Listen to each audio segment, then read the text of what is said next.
Okay. Swear. Okay. Yeah, recording Okay. in progress. Fuck. You're fine. Oh, we're potty mouths, but Okay. All right. Cool. Because my sister does this kind of stuff too, podcasts and like with books and things, and they swear a lot. So I'm okay. no, please be yourself. Yeah. Yeah. All right. Then I'm just gonna Kristen. let it. Some of it loose. Yes. Let it rip, gal. Awesome. Hi, everyone. Welcome back to the How We Got Here podcast. Happy spring. It's Kelly here. Kristen's here, of course. And today we're really excited to welcome one of my dear classmates, dear friends, Jamil. And without further ado, please introduce yourself. Hi, I'm Jamil Elisofon. I am a graduate student for my MSW at UB, University of Buffalo. I'm also a school social worker at a Wayne Finger Lakes BOCES program. And I'm part of, I work with high schoolers who have like behaviorals, that would need to work on behavioral skills as well as social skills. So I like work with a lot of the kids who struggle in mainstream setting. So do you work in a traditional high school setting, or are we talking like an alternative high school?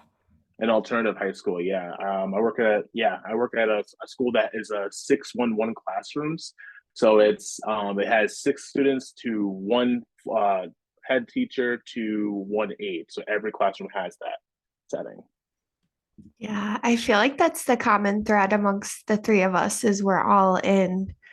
I don't want to say social work because Kristen is our token lived experience expert, but we're all in a high school setting and we're all kind of pulled to that work probably by our own experiences. For sure, for sure. Would you guys agree? Yeah. Yeah, yeah, I would say definitely say that. I know for me, like I was looking for my final internship, and because I was at a high school, I was at a school setting in my previous internship, and I worked with middle schoolers. And middle schoolers are so interesting because like it's that time where they're trying to figure out who they are. Like they're still, you got the kids who are like pure, like I don't care, I'm gonna be weird, I'm gonna do all the things. And then you got the kids who are like, that's not cool. Like I'm trying to like do TikTok dances and learn all the trends and I'll get ready for high school. And when I got at near the end of my last internship last year, my mother-in-law, who's also part of the MSW program, and she's graduating same time I am, she was like, I just did this training for trauma-informed practice in a school setting. And she was just like, I don't think it's for me because the placement is very can be very difficult. But I think you would like learn a lot of cool skills. And I was like, all right. I mean, I don't know how I ended up in working with kids because I never thought that would happen, but here we are. I think I don't know if you feel the same way, Kelly, but I never thought I'd be in a place where I'm working with kids Yeah. either. Like I see like these because like part-time I work at an all boys military academy and it's like Yeah. boys that I can't put a percentage on it, but the majority of the boys are there because they didn't thrive in a traditional academic environment and it was like Mhm. okay, we're going to go this route where we're going to be tough on you. We're going to put a lot of boundaries in. We're going to put a lot of structure in. And, it's kind of tough because, like, I'm in a role where I don't work for the school. I'm sort of like the person that brings in small groups and does like one on ones, but I'm not a therapist and I'm not a social worker. But if I feel like that you need to see a social worker, I'll refer you. And I talk to mom and dad or whoever lives in the house, like the caregiver. And it's just fascinating. It's kids 6 through 12 Okay. and Cool. I work with both. And I don't know about you, but I do have a preference for the middle or for the high schoolers. The middle schoolers are too mixed bag for me. Yeah, I would definitely go high schoolers too, because I feel like I could be a little more sarcastic and like kind of like a big brother. I'm the oldest of siblings, so like I feel like a big brother to them, and that's kind of what they're looking for. Versus like middle schoolers, you kind of have to tiptoe a little bit about what you say and like that kind of things. And also the interests are um feel like very young still. Versus like I feel like you can kind of mold high schoolers, but at the same time they're in that phase of teenage life where they're like, I don't care about anything besides my friends, my partners, and how yeah, pretty much how to get away with as much as you can without doing the very little work, which I'm like, all right, I understand that. So I feel like, no, I totally agree. My supervisor listens to our podcast. So hi, Caitlin, if you're watching. And hey, she's, Caitlin. hey, Caitlin, she's placed in the middle school and I'm in the high school. So I feel like I get a little bit of both, but I would have to agree with both of you. High school, it's a bit easier. Things are a bit more concrete, but at the same time, I often get very like meta when I'm at work and I'm like, how did I get here? Like, what am I doing as like a high school, provisionally licensed high school social worker? Like, what's going on? Like, it could be triggering and like hard to contain our own things that bubble up when we're working with these kids and their parents and their caregivers. And I don't know if like either of you have those like thought loops while you're at work, but I'm always asking myself, literally asking myself, like, how did I end up working in the high school 5 minutes from mine? Like, I have to drive past mine to get to where I work. So, yeah, all of that said, Jamila, I guess I'm just curious to hear more about like how did you end up in school social work? Like I feel like we can't just walk into this. I feel like it's our calling, but in a way it is. Yeah. Yeah, definitely. I definitely think, especially after COVID and all the, it's funny. I graduated from high school, I think 12 years ago. Yeah, 12 years ago. And it's funny the difference between what high school was then versus how high school is now. Very huge access to technology, which is like different and different than how I grew up. Like I remember getting a flip phone and being like, "Oh, look at my camera!" Like it's like a little tiny picture, and I'm like, "This is great! This is so cool!" And now kids are like doing TikTok videos, recording, yeah, doing all the different things. And so I think I got into social work because my last placement was supposed to be a community agency, so working for the state. And I wanted to do that for my first one because I wanted to see all the different things that social workers can do. Work with addictions, work in schools, you work with parents and families, you work with individuals and ranging. And because I've had experience after undergrad, I was a substitute teacher with no no degree or anything like in that. I was a sociology major, and I went to substitute teaching because it paid decent. And my supervisor at my last placement was like, "Hey, we need social workers in the school. You have some school experience. School experience. Would you be interested in doing your placement? Like you're here, but you're co-located in the school with a great supervisor." And I said, sure, sure, why not? I was like, yeah, it's experience, right? And I got there and I was like, okay, I guess I'm in a school setting. And yeah, and then after that, it just kind of kept going the school route, which is so funny because I just never working with kids. I just never thought it would happen. But like, I'm kind of glad it is, if that makes sense. No, I totally feel the same. And then we'll get off our social work soapbox. But I feel Yeah. like there's no other system to practice social work in to like work this closely with young people. Hmm.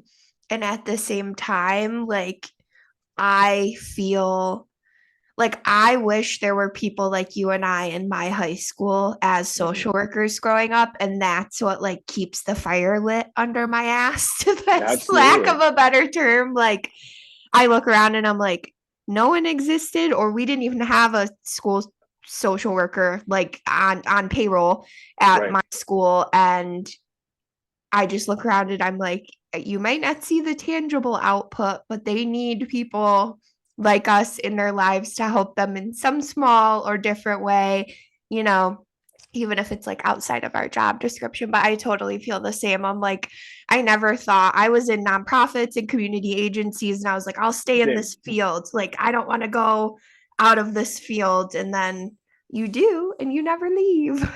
Right. Absolutely. And it's so funny because I also started like I did my undergrad internship with my high school guidance counselor because I was like, maybe this could be something I like. You know, I feel like when you're trying to figure out the counseling route, you're trying to figure out what you like and you don't like, right? And I was looking for an internship. I applied to a bunch of places. I applied to my school just as a backup, and they were like, "We would love to have you back." And I was like, "Sweet, let's just go for it." You know, it's one semester, no biggie. And I'm sitting in there, we're doing stuff, and she was like, "So if you want to do counseling, I suggest not being a guidance counselor." And now they're not called guidance counselors anymore; they're called school counselors, which is like everyone's confused about what anybody does anymore. And yeah, so she was like, "You don't want to be a guidance counselor." But I remember getting there, and we had a social worker there, and I was like, "We didn't have a social worker when I was growing up. We didn't. It's like, what is your role? What do you do?" And she told me about what she does and how the different things, and then that's kind of what moved me toward going to social work for my master's versus a counseling degree for my master's. So that's funny. I mean, I wonder, like, I don't know, like how those roles didn't really exist when we were kids. Like, I don't remember seeing that either. It was the Yeah, guidance counselor, and you would go to the guidance counselor, and you would talk to them, and they didn't really like. I don't know, like the tools that are available today are so. I don't want to say better. They're just different. Like they're different avenues of I sort of like to think of it like touch points. Like we give kids more touch points to receive help. We don't know whether or not that touch point is going to work or not. And I don't know. I always like to think like we're in the business of like planting seeds that like mm-hmm. maybe, just maybe 5 years from now, this kid is going to think of something or have something happen where they're like, "Oh, Kristen, Miss Kristen said this and like it's relevant to me now and like that's like the hope, and if it's not me, it's like the next person that like came down the line for them." Like did you I know that you kind of just said you jumped into it, like when you were a kid, like did you always think that you would be in like the type of profession where you're providing like I guess like a service or like Like a being like in helper. a supportive role? Yeah. Yeah, like a helping profession. Yeah. I'm gonna try to do this as not get too soapboxy as possible. But growing up, I was always kind of a helper. You know, my mom had me very young. She was 20, and now thinking about that, like having a child at 20 years old, like it was just crazy, right? And I'm like, I don't know how you did it, but you did it. And I think I always was helpful in that sense, like trying to help her.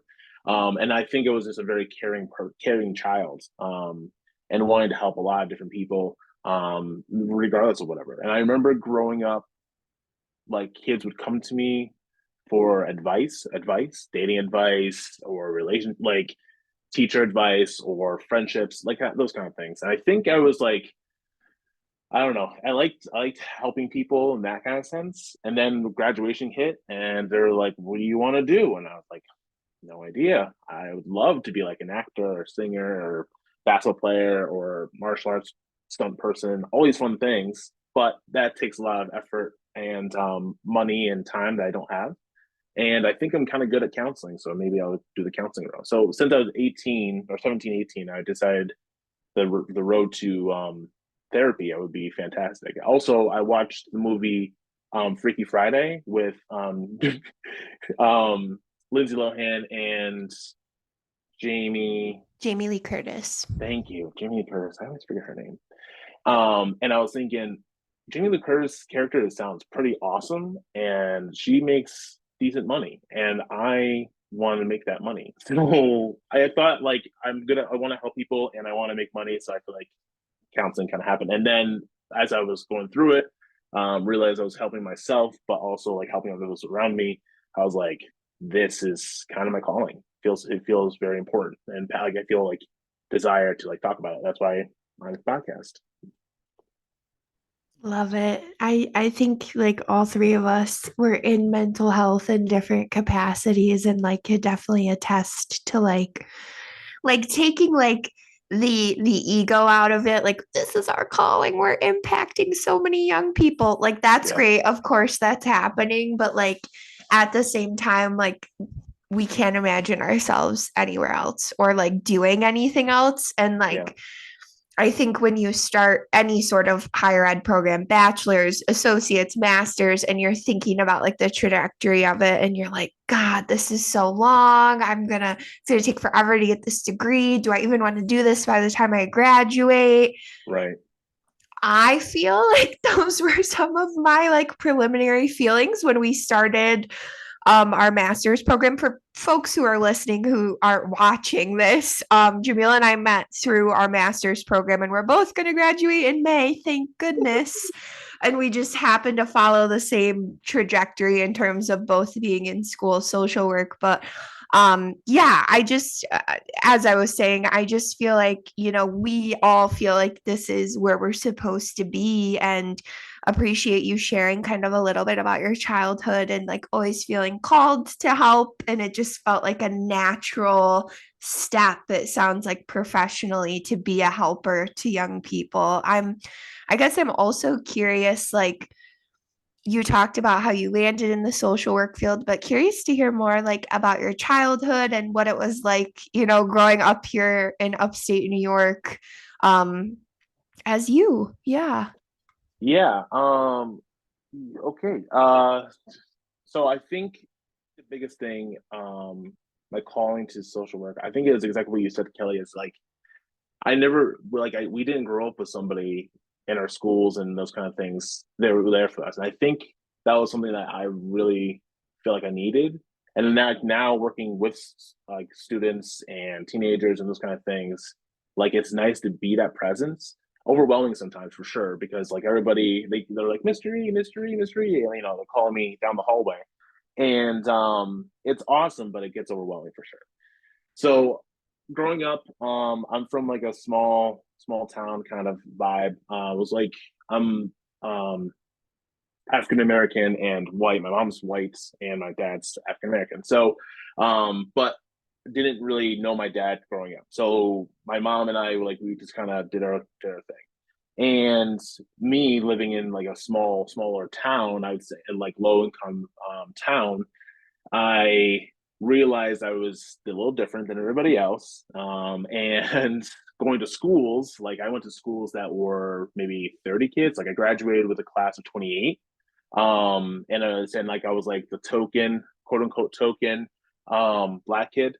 And I think coming out of that, like going into the real world, I realized I wanted to provide something, like provide like a good head for other people who struggle with those kind of things. And living in like a rural area, you kind of have to survive and figure out and be like I was really good at being like a chameleon, and like changing my personality to people around me.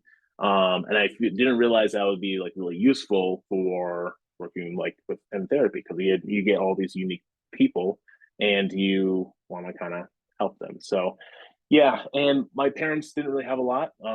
They were pretty low income as well. And I think I just wanted to branch out, see the world, and make make something of myself, I guess. And also, like, if I can, impact others.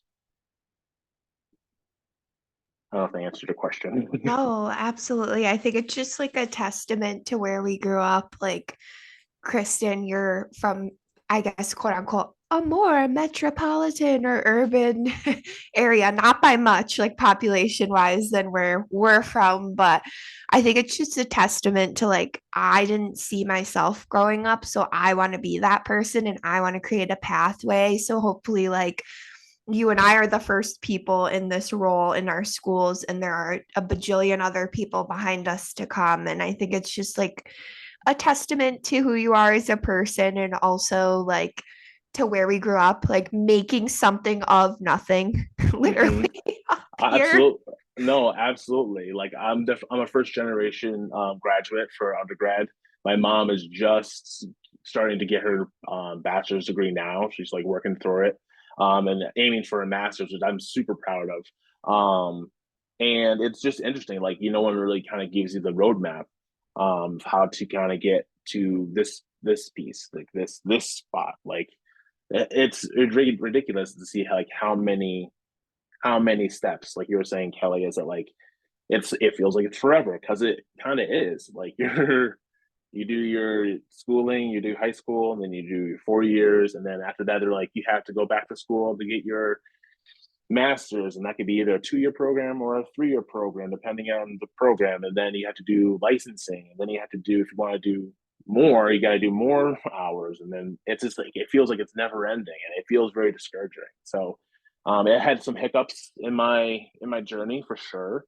But I think I always called back to the idea of like, what is a role model? And I remember growing up never really feeling like I had a significant role model. I always kind of like picked pieces from people and I kind of made it into something, you know?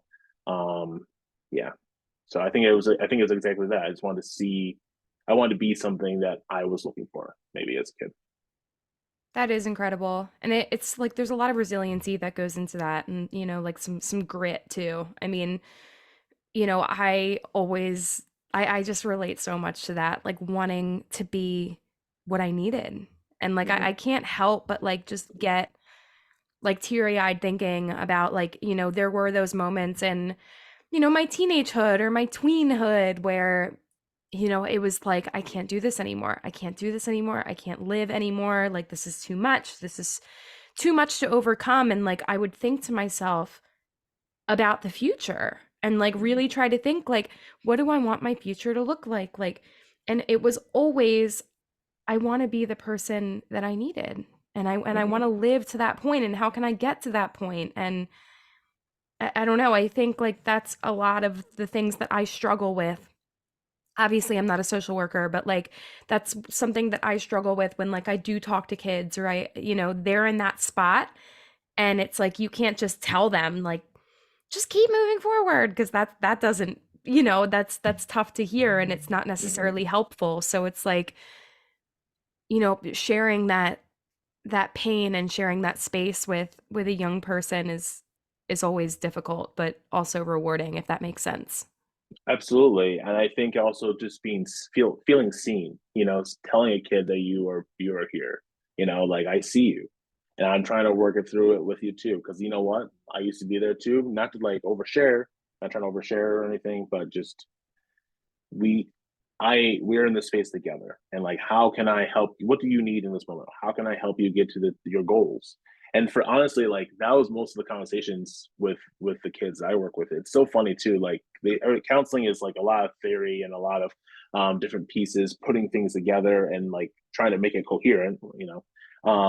But honestly, it's like trying to help them and asking those questions that maybe people don't ask them because their families are struggling and living that survival cycle, you know. And I think about like when I look at them, I see my family and like how that kind of stuff. I'm like, listen, I see that you're struggling. I was there too. We can try to figure out this together because you're not in this alone. And I think that's what that our youth is really looking for, that they're not feeling like they're doing this by themselves. No, I totally agree. I feel like um I have conversations with kids that like I go home at the end of the day and I think to myself like, did we really make any progress today? But just Mm-hmm. by sitting there and listening to them, but also like sometimes it's just a high five or a fist bump. Or I have kids who, are in an active crises, but we work ourselves out of it. And then they're just like, can I have a hug, Miss Madden? I'm like, Mm-hmm. absolutely. Like it's just like those little things that really go a long way. But you raised a point that I'm really interested in asking you and asking Kristen, is like, what is a healthy level of self-disclosure with a young adult? So anyone under 18. And I don't think like obviously we all work in professional spaces, but like Mm-hmm. just in general, like in mental health in general, like take us out of the counseling office and maybe we're just having a conversation. Like I have cousins who are like 14, 15, 16, 17 years old. Like I Yeah. always love to ask folks in the mental health field, like, what do you feel like is a healthy level of self-disclosure? Yeah, I feel like people are always looking for connection, right? And anything that they can do to relate to you is it helps build that therapeutic bond, right? And it doesn't have to be super deep and be and all these kind of things. But I always, for my students, I always like to, and for anybody really, I always like to be like, can I share something? You know, and like, can I show you something like personal about me? And if they say yes, then I say the thing, and I try to make sure that it's like short, sweet, to the point, not like this long-winded vent session, you know, of like draining off and talking about my trauma and all that stuff. It's more on the level of like relating to their crisis or their situation and being like, you know, I think the perfect example would be like relationships. Like, be like, oh man, I remember high school relationships. That sucked because like honestly, boys suck, right? They're like, oh yeah, yeah, yeah. And I'm like, but the cool thing is you're gonna find someone awesome and they're gonna cherish you and they're gonna be awesome. And then it's done. It's over and done with. Versus being getting into the whole, oh man, this girl really broke my heart and da, da, da, da, da, you know. I feel like it just kind of has you're just having a conversation. It doesn't have to be this therapeutic process because you are kind of doing like those social skills and that therapeutic process, but just making it more palatable, more like similarity.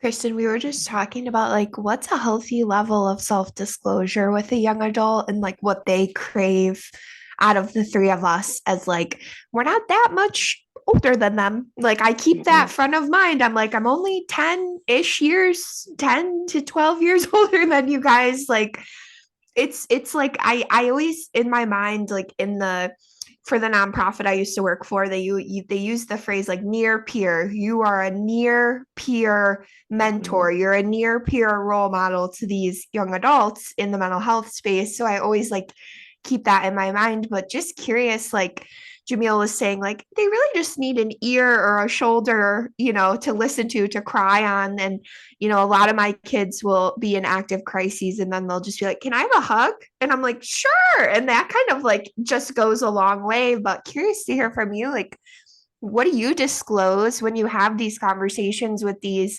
teenagers and these tweens who are really craving like from the three of us like that support?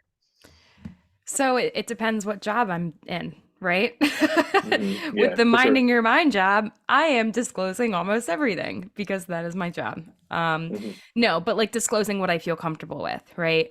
Because like there are kids that come up to me and they'll be like, "Wow, like I can't believe you shared all of that and that must have been really hard." And I was like, "Sure, but this is only what I'm comfortable sharing. Like I have Mm-hmm. other stuff in my history that I ain't there yet. It's between me and my therapist, and that's just the Mm-hmm. way that it is. But at my job at Valley Forge, self-disclosure is, unless like they listen to the pod, then hello. But self-disclosure is something that I just like take with discretion. Like, there's the kids know I'm in recovery, right? So like Mm-hmm. they know that I'm in recovery. They don't know what I'm in recovery. Like they're curious, right? They'll be like, "What drugs did you use?" And I say like, "Well, I don't really feel comfortable answering that question because I don't really think it matters." Right. What matters is like when and why, not when, but like why and why are we using this substance and how often are we using this substance and when does it become a problem? When do our priorities shift? Like, you know what I mean? So Mm-hmm. I know it comes from a place of curiosity, but um, and in regards to staying relevant, it's funny. Like I like video games. I think they're fun and Mm-hmm. something that I like to do in my free time. And these past like 3 months, I've been playing Fortnite, which Sure. like I'm 26 and I very much enjoy Fortnite. And Yeah. these kids love it too, especially the middle schoolers. They're really down and they're like, "What? Like you play Fortnite?" And I'm like, "Yeah, it's fun." And I like it's a way that I connect with my people and like it's a way that I'm able to connect with them because they're like, "Oh, like we have a common interest." So Mm-hmm. I think that's like important too.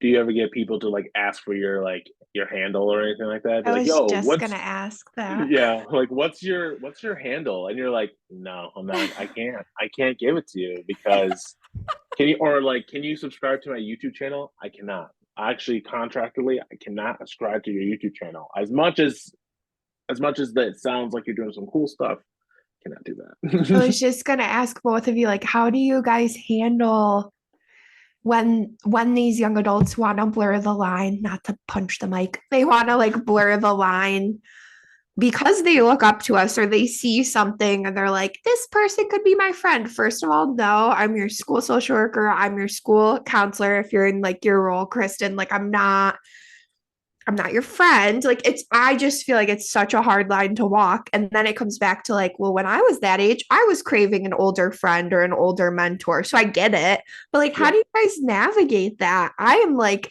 constantly in supervision talking to colleagues and like talking to my mom and my older family members about it. Like, I'm just always torn with like where the line is with these young people, obviously like professionally, like, but I just feel like a lot of them look at me and they're like, you're my friend. And I'm like, no. right, right. Yeah, I think like when in doubt, blame it on your supervisor. You know what I mean? Like when in Yeah, doubt, like when you're in a tough situation, what are they gonna do? Call your supervisor? And right. I feel like I always like it's like, oh, like it's against policy, but I really appreciate it. And honestly, what they're kind of asking isn't like, I want to get to know you and I want you. Like it could be, I'm just looking for support. So like I'll sort of like piggyback that with, but I have some really great links for support. If you're interested, I can write them down. And like they're very Mhm. appreciative of that, depending on what they're looking for. So it's sort of like I don't just want to be like, no. And then it's horrible. Right. I think always having an explanation. I think that's the biggest thing too. Is people are always so quick to have a negative comment and be like, "No, I'm not doing that," or like, and it's like, "What's the reasoning?" Because it grinds my gears. Like, I feel like an old person when I say that, but like, it's so true. Like, I hate. I'm like, because what? Because just tell me it's not appropriate. All this kind of you can dive into it, but it's definitely tricky though. And a lot of my high schoolers, they feel very attached to me, which I think is awesome. But they do treat me like their bud. They do treat me like, they're my counselor, and like, you're cool. Then it's fine if I like hug you and that kind of stuff. And I'm like, it's cool, but realize that not everybody's gonna feel comfortable with doing these things. I think I try to educate them that like it's cool with me, but like other people, you have to kind of like ask for consent. You gotta do all these kind of things. We had to have a relationship with somebody, or like established friendship with somebody before you can like do these kind of things. And at the same time, like at the end of the day, I'm here to make sure that you get your needs met, but at the same time, I'm also an employee, and I'm making sure that we have just a little bit of mystery, a little bit of boundary between the two of us. So, and it's hard for the kids, like especially my kids all have IEPs, so they all have some sort of disability in some sort of way, and it's tricky because those kids are very black and white, like it's either this or that. So, yeah.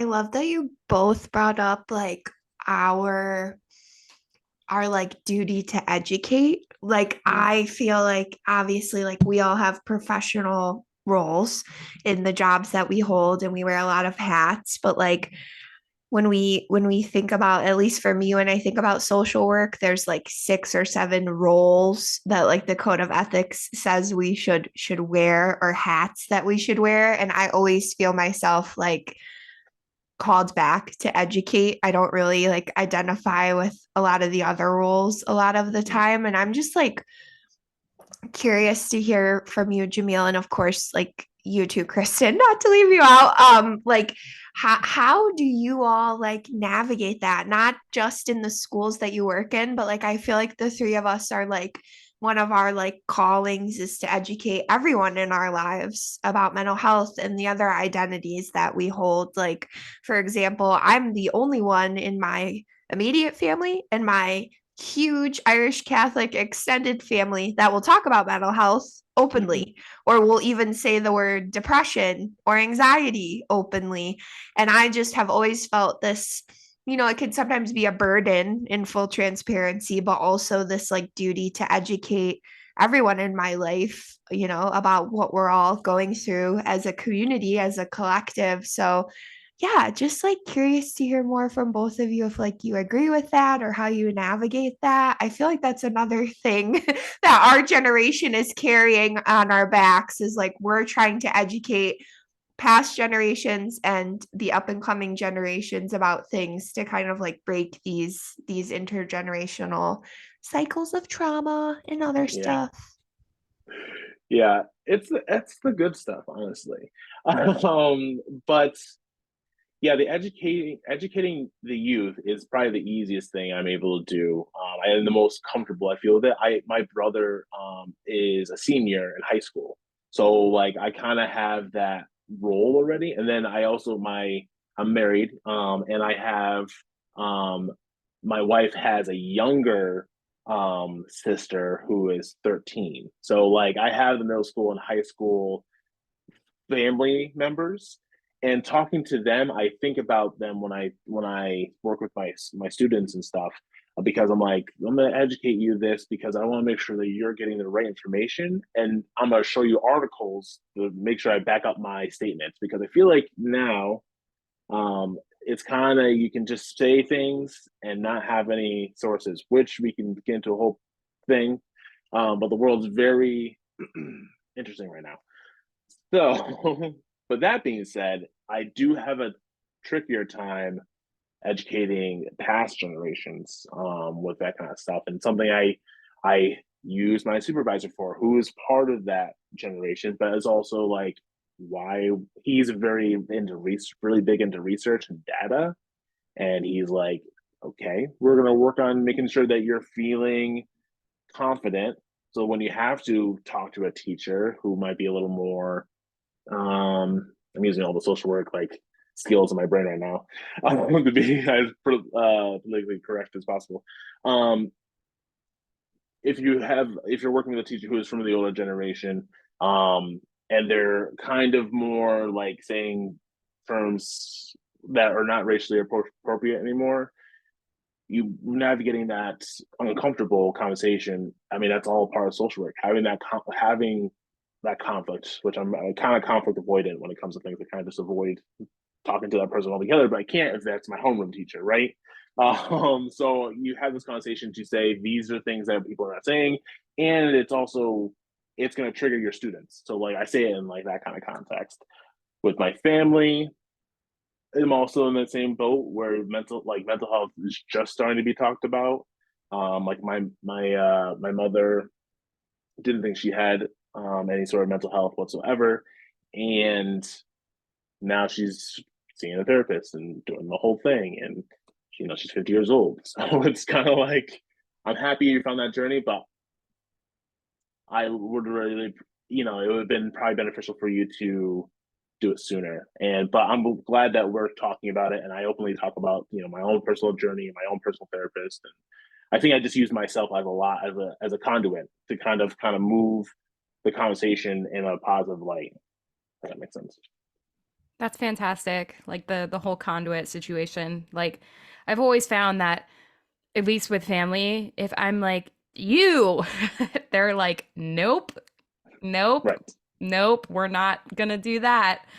And always like really opening the conversation with I feel statements, which sounds so corny, but like it's actually really helpful because like I they're statements. Yeah. yes, like this is what I'm experiencing. This is what I feel. This is what's going on with me. And it like hopefully helps like bridge that gap between like I and them. So like it could Hmm. be like a we thing, and that's nice. So, but like I can't ever force anybody to like get support or get help. Like my dad recently, like semi recently, like within the past year or two, has, started getting some really like deep internal, like getting into things with his mental health. And I'm like so proud of him. And it's like Hmm. all I did was I sent him like a little article thing and was like, hey, you should check this out. And ever since then, it was like he has been on this journey for like a year or two. And like his wife, my mom, attempted and completed suicide. So like that, he always felt like that he needed to carry his three little chicklets, his three little kids, Mhm. and move through life. But we're all now adults and we're functional and we have jobs and we have homes. And, he's married and he has a daughter that's 12. And Right. it's like time to focus on you. And he says that for him. And I just think like patience is a wonderful but difficult thing to experience when we see people that we love hurting, or we Mhm. see people that we love experiencing some sort of ignorance towards change, you know? Right. Yeah, and I think that's the biggest thing, that's the biggest conversation. Like change is hard. Change is hard for anybody. I'm a social worker. I've moved around a lot in my life. I've had a lot of different experiences in my life, not out of because I wanted to, because of circumstance. And I hate change. I like things being very planned. But realizing that, that's something I talked about with my field liaison, is that even though I love even though I love this field, I'm kind of rigid when it comes to things. I'm kind of rigid when it comes to plans, and I have to be flexible. I have to figure out a way for my brain to kind of be flexible. And I think that's something that like people don't understand, is that like your mental health isn't just like, I think a lot about like how our parents grew up and our grandparents grew up. When you hear the word shrink or therapist or anything, it's just like negative connotation, right? Like you're going to be a counselor, okay, so you're going to talk to people about how they feel, and you're not really going to help, and you're going to prescribe me these drugs, and I'm going to not feel like myself, and nothing's going to feel better. And also might have the stigma. I think it's like really about breaking that stigma all around. And the more you have conversations about like, you seem very overwhelmed, like you like these are things that you maybe can do to help you, kind of helps that conversation, and kind of can move forward with that. No, I love it. And I think like that's at least like how I found myself. Kristen and I met through the organization we both work for right now, Minding Your Mind, which is all about reducing stigma at all ages. Like that Cool. doesn't just start with kindergarten, it just goes throughout our whole lives. But I love that sentiment. But yeah, I'm gonna hype you up for a second, my friend, because you were just nominated for an achievement award at the University at Buffalo School of Social Work. And Yeah. you were nominated for that because of, in my opinion, your work obviously in direct practice in your school community, but also like in our cohort, in our greater community at Buffalo. And I would just like love to hear more about that and just gas you up a little bit and hear more about your work at UB, and kind of again becoming this person to create a space for something that you saw that didn't exist. Yeah. So at UB, I think I said at the beginning of the podcast, or maybe not.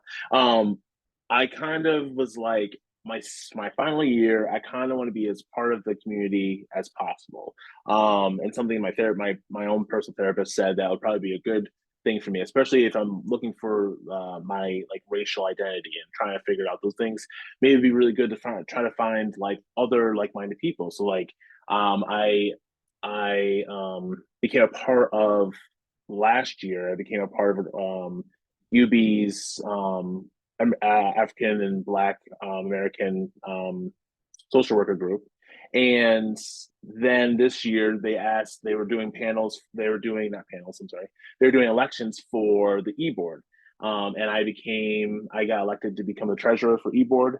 And that was pretty cool. And so then this year, and it's a brand new e-board, like everybody on the e-board is brand new. And the president really wanted to do a panel to talk about Black women and mental health and all the kind of things that Black female social workers deal with in the profession.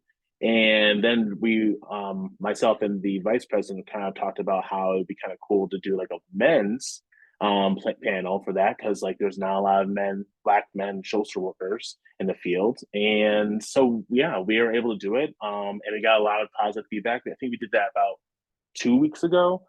And it was a really fun experience to kind of talk about it and kind of just talk about like we had some really solid questions, a lot of attendees via Zoom and via in person. Um, yeah, and it was just really cool to kind of talk about it, and it kind of made me feel like the things that the eat like any all the panelists were saying, I was like resonating with. I was like, this makes so much sense, and I feel like I was the only one thinking these things. It definitely was not that. But we just talked a lot about like representation for our community, and I talked a lot about like my students who live in like the city, and the city as in like Geneva. There's like the city, local city around here. Um, how they look at me, being a person of color, and how they kind of like get like a twinkle in their eye when I say like, "Hey, yo, like let's talk about this." And like, I am so proud that you're talking about things that like really impact you. And they're like, "Okay, all right, yeah, yeah, that's cool," that's whatever. And like the more like I remember the beginning of the year to like now, and kids are using like words like advocating. You gotta advocate for yourself, you gotta do this, and like their friends are like, what are you saying to me, and I'm like, it's awesome. And I have a really good coworker too. I mean, a slew of great coworkers, but I have a shout out to my uh shout out to my neighbor, Mr. Deweese. He's pretty cool. And we just like talk a lot about how mental health is so important for everybody, like the gay community, Black community, just people in general. So yeah, That's so great. That's so amazing. I love to hear like I mean it's like this is like the fruit of the labor, right? And it's like not the reason why we do this either, you know? right. Like whenever like and there I go. Whenever I get nominated for an award, did I really just say that? Like You have it recorded, so like, it's in history. like it's like for the times that it has happened, it's always like shocking. Like Yeah. shocking. Like really? Me? Like Hmm. I don't deserve this. And like but like you have people around you. Like I'm listening to your story and then I hear this and I'm like I don't know anybody that deserves it more.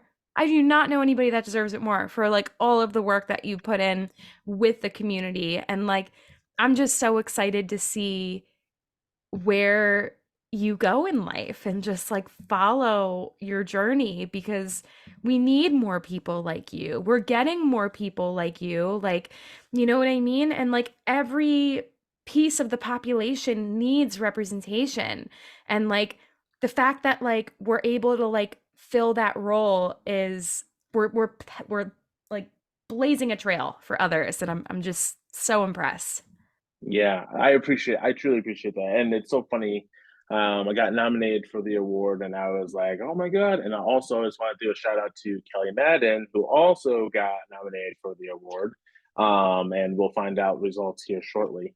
But at the same time, it's so weird to hear those things. I think in my mind as a social worker, I talked about this a lot last year when we were writing papers and all that fun stuff about imposter syndrome and how like even though I'm doing the work, even though I like I talk to parents, I talk to agencies, I talk to CSC chair people, I talk to superintendent, I talk to a lot of people, in a day. And on my email is like school social worker, Jamil Elisofon, school social worker. Eventually it's going to be Jamil Elisofon, NSW, and then LMSW, and then LCSW, and all that stuff.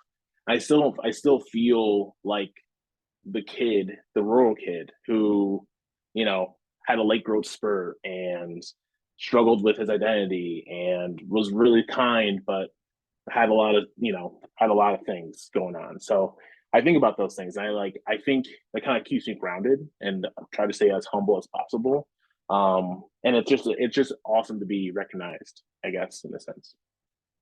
No, I totally relate. And I like was screeching when you said imposter syndrome because I feel the same. And I think it's even more layered for us because we're in the communities we grew up in. We didn't move to like another state and start over. Like we're still here, Right. which I think just says a lot. And I also just want to shout out our whole cohort at UB because I truly, of course, we're biased, but I truly, truly believe and feel that like our class of 2024 really has like done a lot and has made a lot of structural changes, not only to the program, but the conversations going on within other cohorts in our program that I just feel like I haven't seen at Buffalo in a long time. And I'm just like really honored. I don't want to cry and proud to be in it with you and all of our wonderful, fabulous classmates who I know I will be friends with and lean on for support for the rest of my career. And I just feel like we've all just done so much to create spaces that we didn't have when we entered this program and that we didn't have as children and young adults and parents and all the other hats that we wear. But just if Absolutely. anyone from Buffalo is listening, we love you and we're so happy to be in class with you and just share this moment together. But yeah, as we wrap up, my friend, is there anything you want to share with our listeners, like anything you've got going on, any events, speaking engagements, social media, anything that people can keep up with? Let's see. I'm trying to think of some things. I got some things coming up down the pipeline. But I'm trying not to count my eggs before they hatch. But I'll just end it with future goals on my own practice. And I'm gonna be having a website developed for my brother, which is gonna be awesome. And I shout out to him because he's like, I'm a web designer, and you worked really hard to get this, so I will design this website for you. So awesome. I also want to say that if you feel like you're struggling, make sure you find somebody you can talk with, somebody you feel confident won't judge you for your thoughts and stuff. And if you don't feel like you have somebody in your vicinity, then always reach out to somebody. Always reach out to the agency. They get paid not to listen to your problems. They get paid to be guiders and to give you resources. They're just doing it because they want to. It's not because they're just, there's like, oh, I want to hear all the gossip. They want to actually help. And I feel like that's the stigma that we really need to kind of break. So yeah, I think that's it. Well, Thank you, my thank friend. you. Thank you so much for making the time and being a guest. We'll link all your socials in the Mhm. bio, but it was such a pleasure, Jamil. Thank you so much. Yes, Thank you as well, you. Kristen. You and thank you so much for having me on here. I was following and I was like, this sounds awesome. Let's do it. So I appreciate you ladies taking the time to talk to me about this. So it's awesome. Thank you.